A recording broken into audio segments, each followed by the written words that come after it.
Da povzamem to debato iz strani negacije, se bom vprašal dve stvari. Prvič, kaj pomeni za okviru filozofije narediti filozofijo dostopno in kot drugič, kakšne posledice bi imelo omejevanje dometa filozofije, kot predlaga propozicija. Torej, kaj pomeni narediti filozofijo dostopno? Kot prvo se moramo zavedati, da tudi kakšnokoli narediti dostopno je lahko dometu le tega, kar trenutno tretiramo kot elito. Tukaj se vprašamo dve stvari. Ali je to sploh prav, da se neka elita potem odloči, pravzaprav, katera izmed njenih očitno za množico nedoumljivega znanja bo naredila dostopno proti vsemu temu, kar je na voljo. Že to je eno od vprašanj, ki se da propozicija niti dotaknirani. In kot drugo, ali sploh želijo. Veliko smo omenjali to razliko med željo na eni strani po nekem filozofskem spoznanju in na drugi strani po prisili. Mislimo, da bo lahko filozofija uspevala, moramo vedno ostajati v domeni želje in ne samo želje. In kot drugo, krasno, filozofija za vse, ampak pogledamo si, kaj se zgodilo z razvojem drugih ved, naprimer z medicino. Tudi tukaj nismo več na nekem nivoju vaških zdravilcev, kjer vsak zna par zelišč dati skupaj in nekaj pozdraviti. Ne, drage dame in gospodje, ker se zgodila velika specializacija in če se filozofija misli tretirati kot resna veda, ki odgovarja nekaj pomembno vprašanje, potem moramo sprejeti to ceno te kompleksnosti. Tako edino, kar lahko ponudimo množicam, če želite, so neki končni zapakirani odgovori ne vseh korakov na tej poti. In vsi ti koraki so dostopni le in samo eliti. In kot drugo, kaj pomeni omejevanje dostopa? Enostavno omejevanje dosega. Enostavno, kar se bo zgodilo to, da bo filozofija postala irelevantna.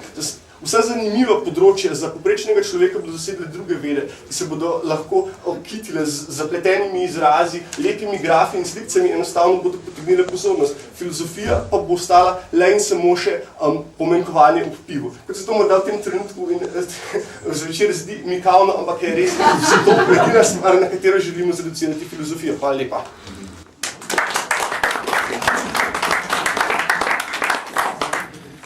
Opozicija nas je opala logosa, etosa, ker nam pomeni samo še patos. Torej, v zdajšnjem trenutku lahko zaključimo debato na takšen način v strani pozicije. Množica ali pa multituda ni neumna. Množica ima določeno znanje. Množica ima znanje svojega področja. Zato, če hočemo pogledati, kakšno vlogo ima filozofija danes, se moramo spustiti v vlogo filozofije prej. To pomeni, kaj je bila v začetku filozofija? Osnova za vse ostale znanosti. Kaj je filozofija? Nekaj, kar je sprejeto v vseh ostalih znanostih. In nekaj, preko česa se vse ostale znanosti lahko med sabo sporazumevajo. Torej, če trdimo, da ima vsak v množici določeno svoje znanje, potem lahko tudi trdimo v istem času, da je filozofija tista, ki jo vse ostale povezuje. Z drugimi besedami, filozofija je namenjena množici za medsebojno sporazumevanje. Kakšno bi bilo človeštvo, če ne bi imeli vsi ljudje svojih skupnih idealov? Ne trdim, da so vsi ideali enaki, ampak še vseeno, lahko trdimo, da imajo določene ideale, ki so nam skupni.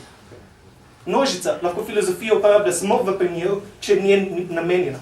Ne morem trditi, da je zdaj elita tista nadstruktura, ki skrbi za množico, ki množico rine v določeno smer, ker s tem smisel filozofije popolnoma izgubili. Kakšna bi bila filozofija, če bi bila namenjena samo eni majhni skupini, zaprta? In kaj se naredi z določeno stvarjo, če je zaprta? Slej ko prej izgine. Zato je potrebno filozofijo dati vsem. Zato je potrebno dati filozofijo množici. Zato je potrebno filozofijo nameniti množici. Ker tudi tisto, o čemer se danes pogovarjamo. Lahko govorimo o znanstvenem spoznanju, ampak čigava je trenutno ta tema? Znanstveno spoznanje, kateri določeni filozofiji pripada? Pripada to sociologiji, pripada to sociologiji znanosti, pripada to mogoče filozofiji ali čemu drugemu. Dejstvo je, če hoče filozofija preživeti kot veda, se mora začeti ukvarjati tudi iz strani množice. Hvala.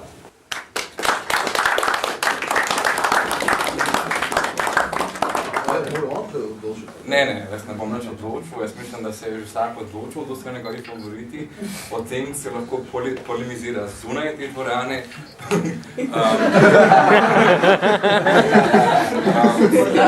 Fantje so tukaj in bodo tudi tam, od zunaj, bodo na voljo.